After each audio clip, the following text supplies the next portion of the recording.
Hey everyone, and welcome. Today, we're jumping into a topic that's surrounded by so much hope, but let's be real, a lot of myths too. In vitro fertilization, or IVF. So let's get right to it. Right? This is the big question on everyone's mind. When you hear about IVF, it often sounds like this amazing, high-tech miracle, and the hope that gets attached to it is just huge. But is it really a sure thing? Totally.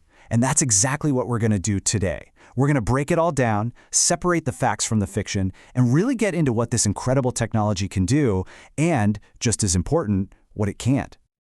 Okay, so let's kick things off with probably the biggest myth out there. This idea that IVF is like a magic wand. You just wave it, go through the process, and poof, you're guaranteed a baby. And that really gets to the heart of it. While IVF has helped literally millions of people become parents, and it is so powerful, it's not foolproof. Success isn't just a simple yes or no. It really comes down to a whole bunch of different factors. Yeah, let's take a look. So you've got age, and specifically egg quality, which is a massive one. Then you have the actual reason for the infertility, the quality of the embryos they can create in the lab, and even how healthy the uterus is. It's all part of this really intricate puzzle. And just to give you a real-world number here, for women who are under 35, the success rate for one single cycle of IVF is usually somewhere between 30 and 50%. Now, that's a really promising statistic for sure, but it also helps explain why so many people often need more than one try. All right, let's tackle myth number 2, the idea that IVF is some kind of quick fix. You make the decision and boom, a few weeks later you're pregnant. But is that the whole story? Well, not exactly. The process actually starts way before that, sometimes weeks or even months earlier with all kinds of tests and prep work. Then you get to the stimulation part, which is about 2 weeks of monitoring and injections. After that, you have the retrieval, the lab work, and then, finally, the transfer and that infamous 2-week wait. I mean, it really is a major medical journey. It's a very precise, structured process, and it asks a lot from you, physically and emotionally. It demands a ton of patience, time, and resilience. So yeah, it's anything but an overnight fix. Okay, so myth number 3 is a little more subtle. It's this idea that IVF somehow cures or permanently fixes whatever the underlying issue was that was causing the infertility in the first place. And this is such a key thing to understand. IVF is designed to help you bypass a problem. Think of it like a clever detour. It gets you where you want to go, pregnancy, but the original roadblock might still be there.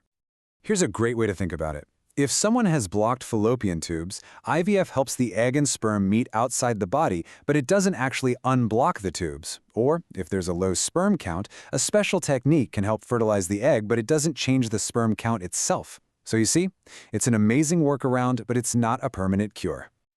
But you know what's really interesting, and honestly pretty hopeful about this? Since IVF doesn't actually change your body's plumbing, it is totally possible for some people to get pregnant naturally after having a baby with IVF. The body's own ability isn't gone. All right, let's move on to our last myth for today, and this one is all about who we think IVF is for. There's this common idea that it's only for a very specific type of person or a very specific problem. Right, which brings up this question. And the answer is no. A lot of people who turn to IVF are completely healthy. Infertility isn't necessarily a sign that someone is sick. It's just a specific roadblock on the path to parenthood. The truth is, IVF is this incredibly flexible tool. It's a solution for male factor infertility. It helps same-sex couples and single parents build their families. It's used for preserving fertility. I mean, it's even used for people who have no idea why they can't conceive. It's used in so many different situations, it's amazing. Yeah, it's so much more empowering to see IVF for what it is, a proactive medical solution. It's not a label or a diagnosis of an illness. It's a way for people to build the family they've always wanted. So let's bring it all together. No, IVF is not a magic wand. It's not a guarantee, it's not a quick fix, and it's not a cure. But what it is this incredible, hope-filled medical journey that has changed the world for so many people. Now, before we go, it's super important for us to say that this whole conversation is just for educational purposes. It is absolutely not medical advice. If you want to find out more about the whole IVF process, a fantastic place to start is the portal ivfforme.com. And we want to leave you with this one last thought to chew on. Understanding what IVF really is, its incredible power but also its limits, is the best first step. So the real question becomes, how can you get ready, mentally, physically, all of it, for your own personal journey ahead?